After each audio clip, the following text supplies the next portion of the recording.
बिस्मिल्लाहिर्रहमानिर्रहीम। अस्सलाम वालेकुम। ये इन दिनों का जिक्र है जब मैं 11 बरस की थी और छठी जमात की तालिबा थी। सुमेरा मुझसे 5 बरस बड़ी थी। हम गांव में रिहायश पजीर थे। सुमेरा स्कूल न जाती थी। उसने जो कुछ पढ़ा घर में ही पढ़ा। एक उस्तानियों से घर आकर पढ़ा जाती थी। सुमेरा का घर हमारे मकान से चंद कदम के फासले पर था। दरअसल उसका जन्म एक अमीर घराने में हुआ था। उसके आबाओ अजदाद इस इलाके के मालिक और सरपरस्त रहे थे। ये जद्दी पुश्ती अमीर थे। औलादों ने बाद में जगीर को फरोख्त करके खुद को एक इलाके तक महदूद कर लिया था। खान के घराने की खवातीन पर्दे की सख्ती से पाबंदी करती थी। वो दहलीज से बाहर कदम नहीं रखती थी। उनको स्कूल कॉलेज जाने की भी इजाजत नहीं थी।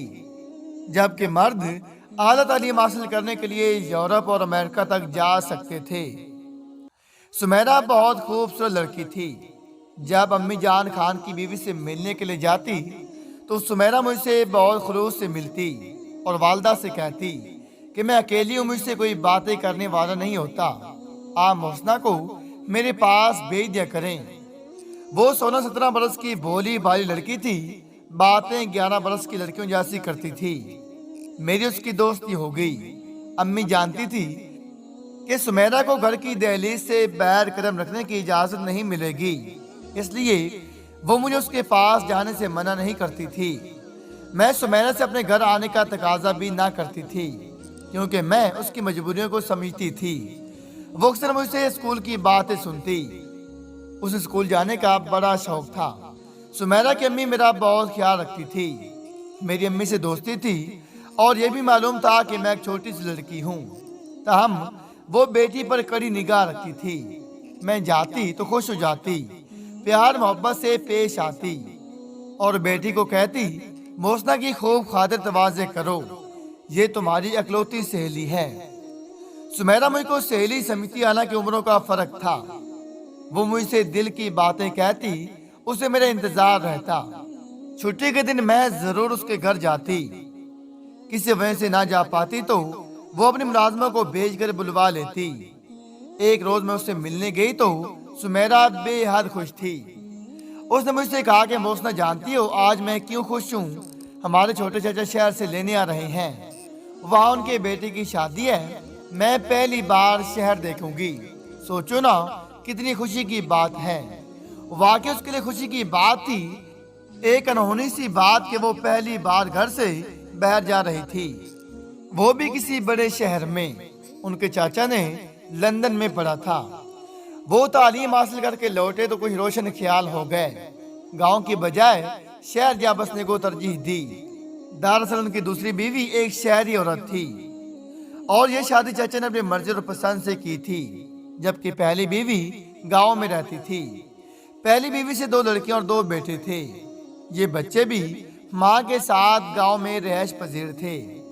किस्सा मुख्तसर, अगले रोज सुमेरा अपने रिश्तेदारों की हमरा शहर चली गई। उसके साथ बड़ी चाची, उनकी बेटियां और चाचा गए थे, जबकि सुमेरा की माँ ने शादी में शिरकत नहीं की थी। वो अपने घर पर ही रह गई थी। 15 रोज बाद सुमेरा वापस शहर से आ गई। जब आई तो बहुत खुश थी। वो अपने चाचा के घर की तारीफें करती ना थकती थी। अपने चाचा जाद की शादी की तफसील बताना चाहती थी, लेकिन मेरे सालाना पर्चे हो रहे थे, लिहाजा मैं थोड़ी देर बैठ कर आ गई कि पर्चों के बाद जब दोबारा आऊंगी तो फिर सारी तफसील सुनूंगी। इम्तिहान की मसरूफियत के सबब मैं दोबारा जल्दी ना जा सकी। एक रोज उसकी मुलाजमा हमारे घर आई। उसे उसकी अम्मी ने मेरी अम्मी के पास भेजा था। अम्मी को बुलवाया था।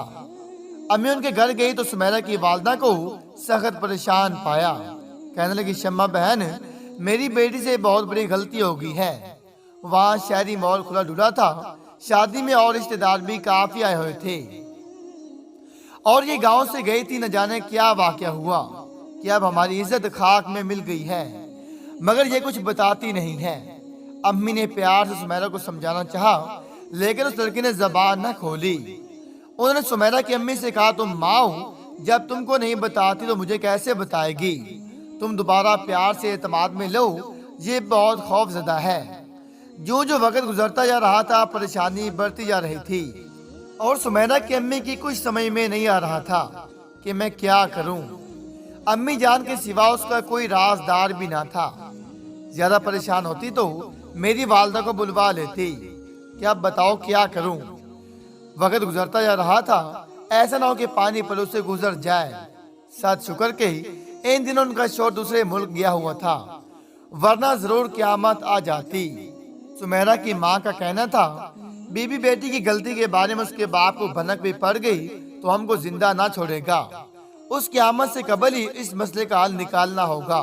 बहन, तुम मेरी राजदार हो, अब तुम ही कोई हल बताओ। मैं बेटी को घर से बाहर नहीं ले जा सकती। इस मामले को घर की चार दीवारी में ही दफन करना है। ये हमारी गैरत का सवाल है। बहुत सोचने पर मेरी माँ को एक हल सूझ गया। हमारी नानी माँ जहाँ रिहाइश पजीर थी वो जगह ज्यादा दूर ना थी। उनके घर के सामने एक नर्स काफी अरसे से रहती थी, जिसका नाम सारा था। काले रंग की ये मोटी सी औरत, जिसके नैन नक्श तो मामूली थे लेकिन हर वक्त बनी ठनी रहती थी। वो कुछ लालची भी थी, अभी मोहल्ले में मकबूल ना थी। बस जरूरतमंद लोग उनसे ताल्लुक रखते थे। उसकी कभी रात की ड्यूटी होती, कभी दिन की। जब वो फारिग होती तो घर पर रहती। मोहल्ले की जरूरतमंद औरतें उसके पास बीमारी या तकलीफ में मदद की तलब होती तो वो उनसे काफी रकम ईंट लेती और किसी से जरा भर भी रियायत न करती थी। सारा की कोई औलाद नहीं थी, न जाने क्यों फिर भी वो इस कदर लालची थी। वालिदैन भी ना थे, किसी ने भी उसके घर किसी रिश्तेदार को आते जाते नहीं देखा था। वो जब ड्यूटी देने जाती तो दरवाजे पर ताला लगा जाती। ड्यूटी से लौटती तो घर का काम करती या सो जाती। मोहल्ले में कहीं भी आती जाती ना थी। हाँ, अगर कोई बीमार हो जाता तो उसकी जरूरत पड़ जाती तो बुलाने पर वो आ जाती थी। वो खुश इखलाक भी नहीं थी, इसलिए अपनी फीस पूरी ले लेती थी। जब किसी को इंजेक्शन लगवाना होता या घर पर ड्रिप लगवानी होती तो उसको बुलाया जाता। सारा कई बार नानी अम्मा के घर आ चुकी थी, क्योंकि वो अक्सर बीमार रहती थी और इनको अक्सर इंजेक्शन लगवाने होते तो मामू वो इंजेक्शन जो डॉक्टर लिख कर देते थे अपनी वालदा को घर पर ही लगवा लेते, ताकि नानी को रोजाना डॉक्टर के क्लिनिक तक आने जाने की तकलीफ ना उठानी पड़े। यूं अम्मी जान से भी सारा की इस्लाम दुआ थी। मोहल्लेदार सारा को सिर्फ अपने दुखों में बुलाते थे और खुशी की तकरीबात में कोई उसे मदऊ नहीं करता था। सभी जानते थे वो एक मुतल्लिका औरत है। इस बात ने भी सारा को अलग थलग कर दिया था। अम्मी जान नानी अम्मा के घर गईं, उन्होंने सारा को बुलावा भेजा। इत्तेफाक से वो घर पर थी, फौरन आ गई। वो समझी कि नानी माँ को इंजेक्शन लगवाना है, मगर यहाँ मसला ही कुछ और था। अम्मी ने तन्हाई में कुछ देर उससे बात की और फिर उसे साथ लेकर सुमैरा के घर चली आई। सुमैरा की माँ ने मसला बताकर कहा, पैसे जितना चाहोगी मिलेगा, मगर तुमको अपना मुंह बंद रखना होगा और हमारी इज्जत बचानी होगी। लड़की घर से बाहर कदम नहीं निकाल सकती। इस राज को घर की चार दीवारी में ही दफन करना है। अब हमारी इज्जत तुम्हारे हाथ है। सारा ने 50,000 रुपए का मुतालबा किया और दूसरे रोज आने का वादा किया।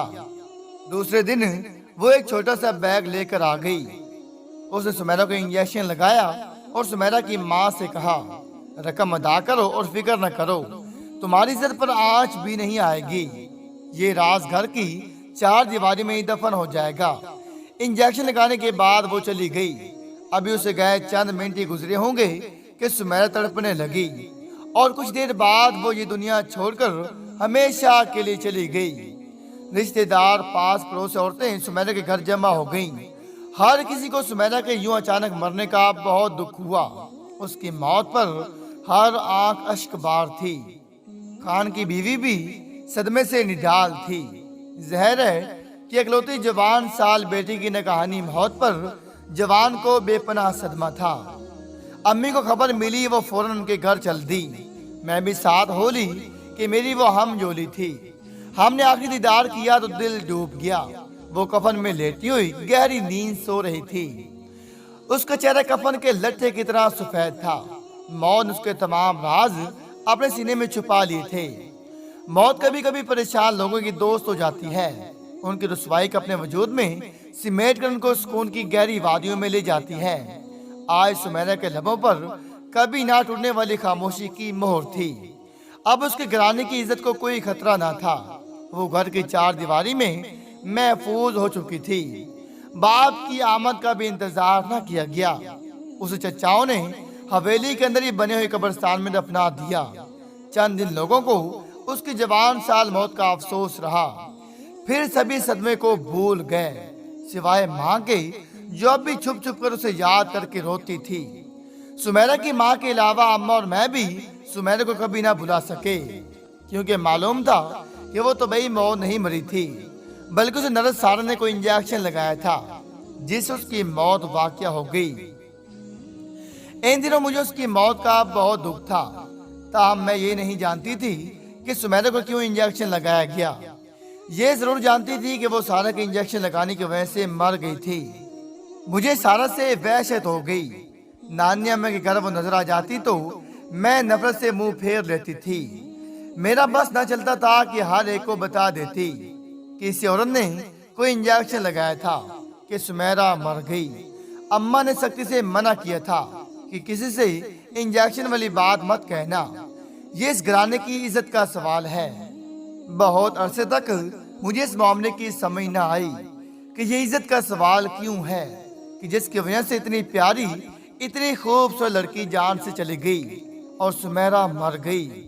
اماں پھر بھی خاموش رہی۔ وقت گزرتا رہا، یہاں تک کہ میں پوری طرح باشعور ہو گئی، زمانے کو سمجھنے لگی۔ تبھی سمیرہ کی ساری کہانی میری سمجھ میں آ گئی۔ ساتھ یہ بات بھی معلوم ہوئی کہ عزت کے سوال کا کیا مطلب تھا۔ مجھے نرس سارا پر اب بھی غصہ تھا کہ اس نے محض چند پیسوں کی خاطر میری دوست کو انجیکشن لگا کر مار دیا تھا۔ مجھے یقین تھا کہ اس ظالمانہ فعل کو اسے اللہ کی طرف سے ضرور سزا ملے گی۔ 15 برس بعد جب ایک روز میں سسرال سے میکی آئے تو ماں نے بتایا سارا بہت بیمار ہے، اپنے گھر میں اکیلی پڑی سسکتی اور روتی رہتی ہے۔ اس کے کرانے کی آوازیں ہمارے گھر تک آتی تھی۔ مجھے دکھ ہوا کہ وہ عورت جس نے عمر بھر مریضوں کی خدمت کی تھی، آج اس کی خدمت اور تیمارداری کرنے والا کوئی نہ تھا۔ چند محلے دار البتہ کبھی کبھار پوچھ لیتے تھے۔ اماں نے کہا اس عورت کا نصیب بہت خراب ہے۔ میں نے جواب دیا امی چلو ہم جا کر اسے دیکھ آتے ہیں، تیمارداری نہ صحیح عیادت ہی کر آتی ہیں، یہ بھی تو ثواب کا کام ہے۔ میرے کہنے پر امی سارا کو دیکھنے گئی۔ وہ چار پائی پر پڑی تھی، زندہ تھی، مگر مردوں سے بھی بدتر لگ رہی تھی اور اٹھ کر پانی بھی نہ پی سکتی تھی۔ ہسپتال کی ایک نرس دن میں ایک بار تھوڑی دیر کے لیے آتی تھی اور اس کے کچھ ضروری کام کر کے چلی جاتی تھی۔ میں نے حیرت سے اس کے مڑے ہوئے ہاتھوں کو دیکھا، شاید بیماری کی وجہ سے وہ ٹیڑھے ہو گئے تھے۔ تبھی مجھے سمیرہ یاد آ گئی۔ سوچنے لگی انہی ہاتھوں سے اس عورت نے سمیرہ کو انجیکشن لگایا تھا۔ خدا جانے اور بھی کتنی معصوم لڑکیوں کو انجیکشن لگایا ہوگا، ان کی سونے جیسی جوانی کو مٹی میں ملایا ہوگا، ان گھرانوں کی عزت کو بچانے کے لیے ان کو موت کے گھاٹ اتارا ہوگا، پیسے کمانے کے لیے ان کے لیے موت کا فرشتہ بنی ہوگی۔ امی نے ہمدردی کی تو بس وہ اتنا بولی خدا جانے میرا کیا انجام ہوگا، شاید تنہائی میں روح نکلے گی اور پانی کا ایک گھونٹ بھی میرے منہ میں ڈالنے والا کوئی نہ ہوگا۔ سچ آپا جو جیسا کرتا ہے ویسا بھرتا ہے، اس کی باتیں کسی کو سمجھ آتی ہوں گی یا نہیں، میری سمجھ میں ضرور آ رہی تھی۔ ہم نے اللہ تعالیٰ سے توبہ کی اور اس کے لیے دعائیں خیر کر کے گھر آ گئی۔ پھر میں میکے سے سسرال سیالکوٹ آ گئی۔ میرے یہاں آنے کے 5ویں دن بعد امی جان نے فون پر بتایا کہ نرس سارا کا انتقال ہو گیا ہے اور وہ زندگی سے چھٹکارا پا کر اپنے خالق حقیقی کے پاس چلی گئی ہے۔ کچھ نیک محلے داروں نے مل کر اس کی تدفین کر دی تھی۔